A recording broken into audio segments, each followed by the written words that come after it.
Okay, 9.6, vectors. So we're going to start to get into vectors. The last 3 sections in chapter 9 all involve vectors. Hopefully you have a little bit of knowledge of vectors, even just some from geometry, but maybe just a little bit from pre-calc.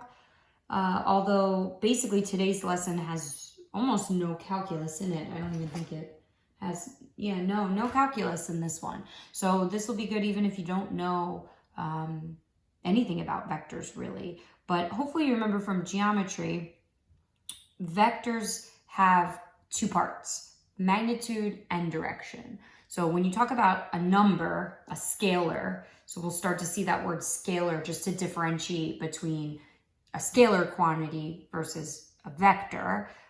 Scalar is just a number, just a magnitude. So just, a length.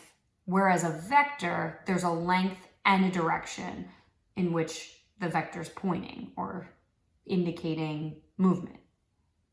So that's the biggest thing to keep in mind with vectors, right? You have a magnitude and a direction, whereas a scalar, just a number, just a magnitude.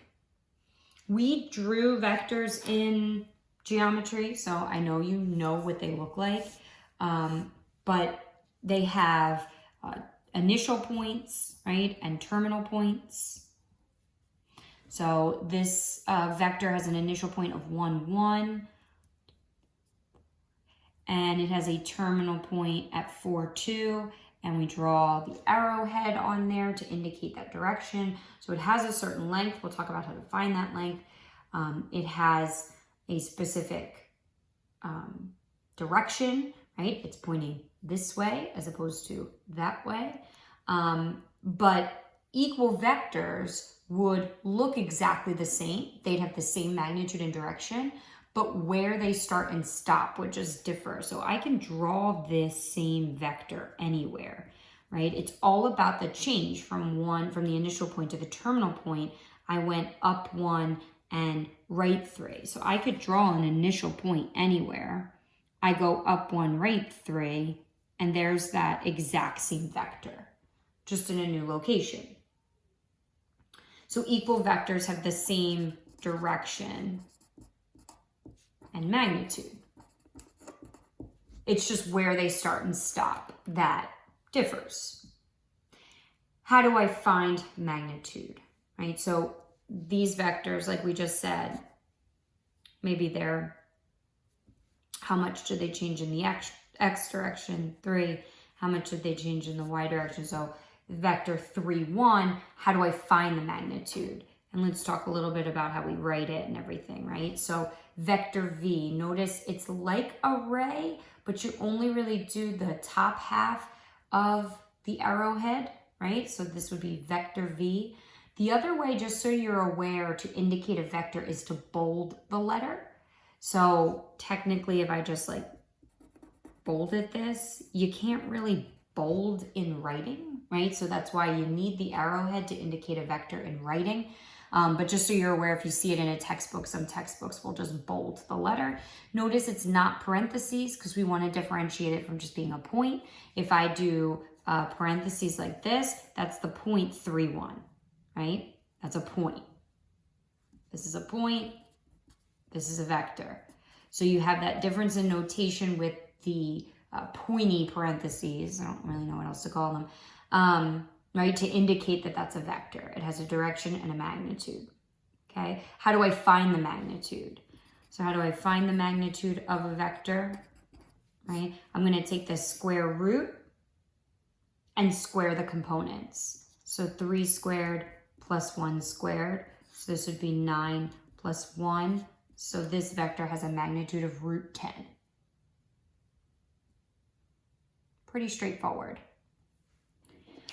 We can do things like add and subtract vectors. We can multiply vectors by a scalar quantity. Hopefully you know what I mean by scalar because we talked about that already.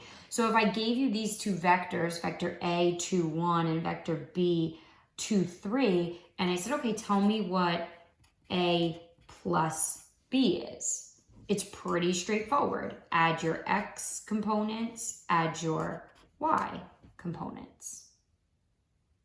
I could ask you, well, what is 2 times vector A, and you would just take the components and multiply them by 2. So you would get something like 4, 2.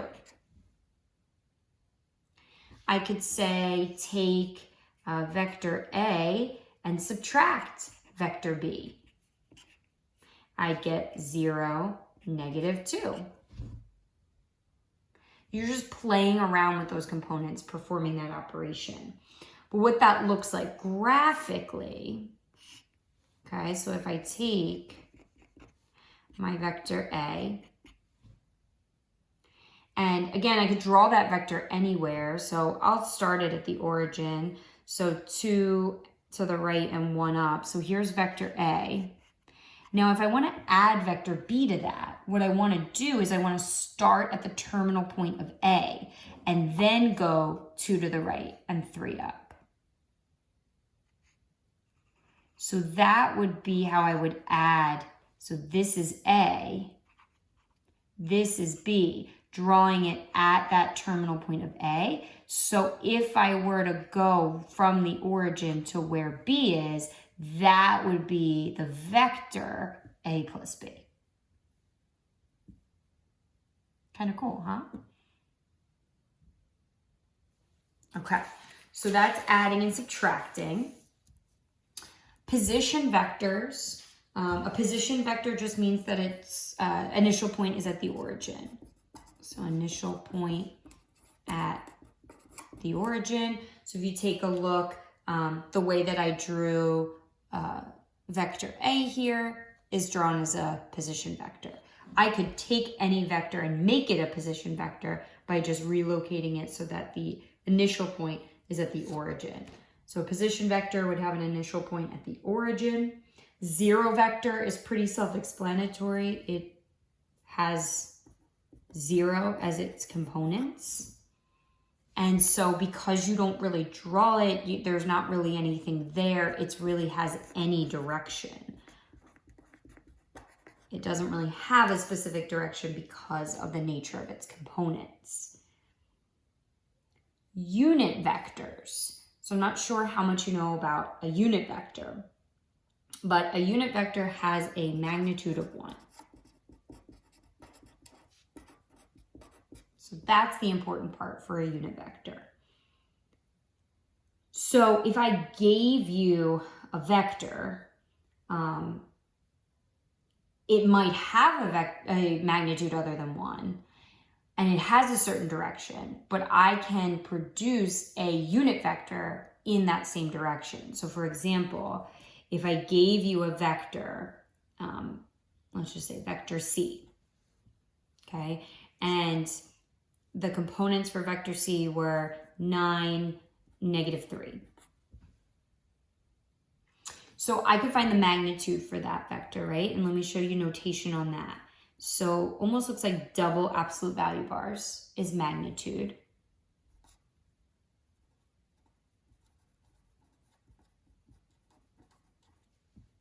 Okay, remember how we find magnitude, we just take those components and square them. So 9 squared plus negative 3 squared.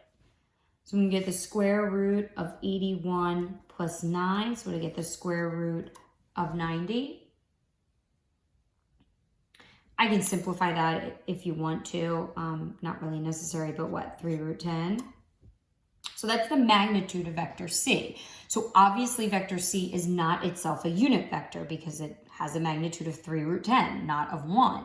But I could produce a unit vector that is in the direction of vector C. What I do is I take that magnitude and I'm going to take my components of vector C and divide them by that. So if I wanted a unit vector, which is typically written with a U, which makes sense, I would take my components of vector C and I would divide each of them by my magnitude of vector C. And I could simplify this if I want to, right? 3 over root 10, negative 1 over root 10. And so I will challenge you to find the magnitude of vector U here and show that it does in fact equal 1. because it will. We talked a little bit about multiplying by a scalar, right? We talked about that when we took vector A and multiplied it by 2. So I just want to summarize that a little bit more generally.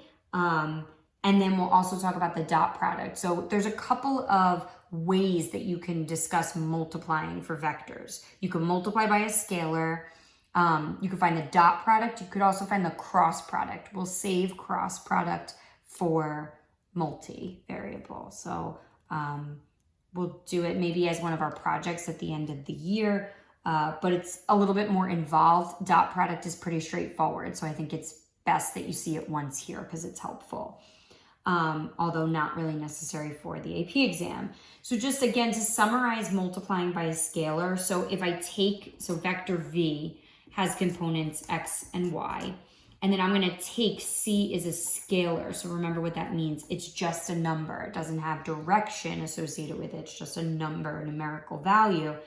If I take C and multiply it by vector V, then I just multiply each of those components, which we saw on the previous page. But just to sort of summarize, just to look at the different scenarios, depending on if C is, right, bigger than 0, if C is smaller than 0, right, what's going to happen in those particular cases, right? So if C is something smaller than 0, what it actually does to the vector is it reverses it. So vector V will be reversed. Right, so that's kind of cool. Depending on that scalar value, right, we'll see different things happening. So if I multiply that vector by a negative, it's going to reverse the direction of that vector. If I have C that's positive, there's a couple things that could happen, right? So I could have it be where the value is bigger than 1 or smaller than 1. And it probably fits what you would think, right? So if C is smaller than 1, then it's going to get shorter. And if it's bigger than 1, it's going to get longer. So just sort of a nice summary of what will happen if I multiply by a scalar. So then dot product is just the last thing I want to talk to you about. If I have two vectors, A and B, and so a lot of times you'll see the components written like this. So A sub 1, A sub 2, B sub 1, and B sub 2. Then the dot product, which we write like this, put a little dot in between A and B, is going to be A sub 1 times B sub 1 plus A sub 2 times B sub 2. And what's interesting about that result is the result from finding the dot product is a scalar. It's not itself a vector. So it's sort of interesting. So if I were to take just the two that I had before, A was vector 2, 1, and B was vector 2, 3. So if I wanted to find A dotted with B, I would just take my X component of A, multiply it by my X component of B, plus my Y component of A, multiplied by my Y component of B.